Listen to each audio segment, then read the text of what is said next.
Assalamualaikum warahmatullahi wabarakatuh. Perkenalkan, nama saya Tasya Putri Dafiza dengan NIM A1B32428. Di sini saya akan menjelaskan materi tentang sekilas sejarah munculnya sastra Arab.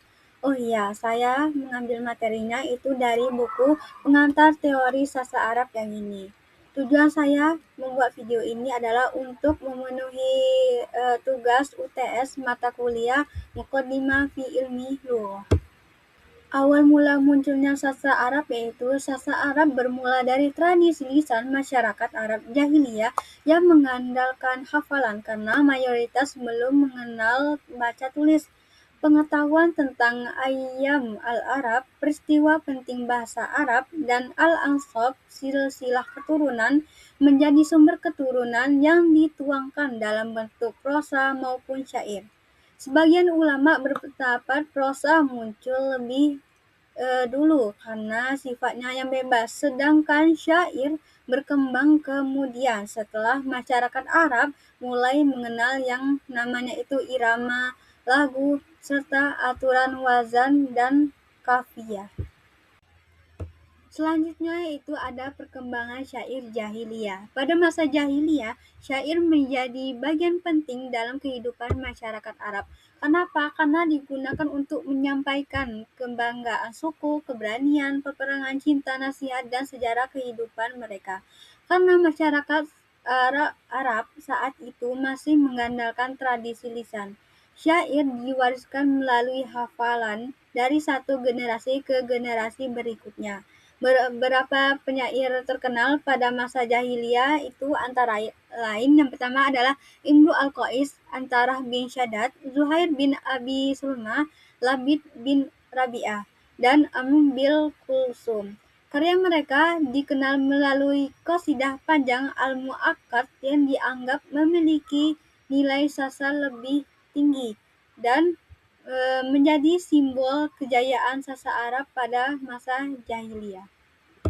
Selanjutnya ada kodifikasi sastra Arab. Setelah Islam berkembang, muncullah usaha besar untuk mengumpulkan dan mengkodifikasi karya sastra Arab agar tidak hilang. Karena apa? Karena sebelumnya itu sastra diwariskan secara lisan.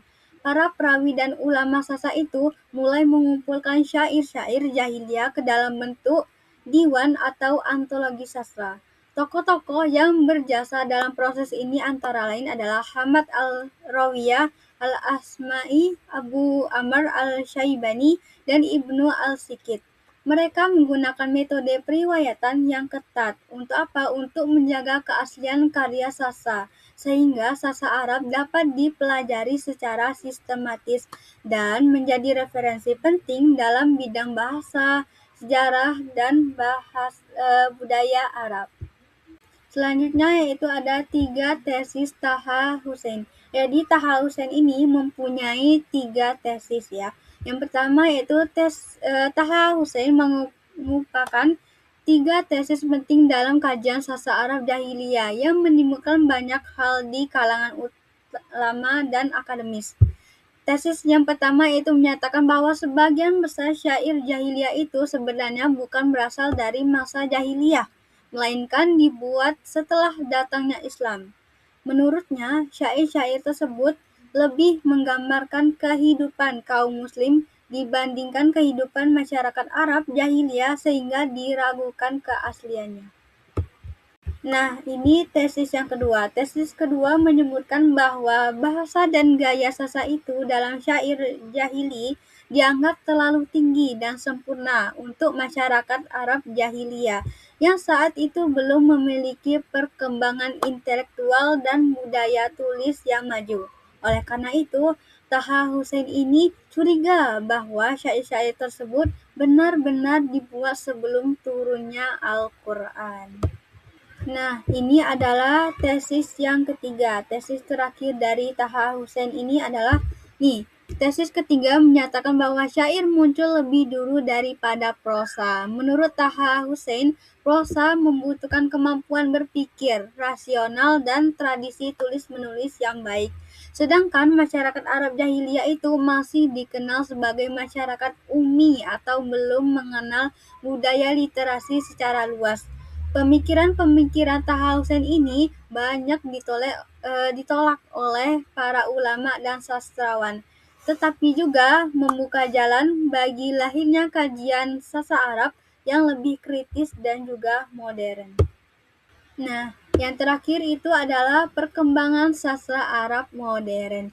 Jadi, memasuki era modern ini, sastra Arab mengalami perkembangan pesat, terutama setelah masuknya pengaruh pemikiran Barat ke dunia Arab, khususnya sejak penduduk Mesir oleh Napoleon Bonaparte.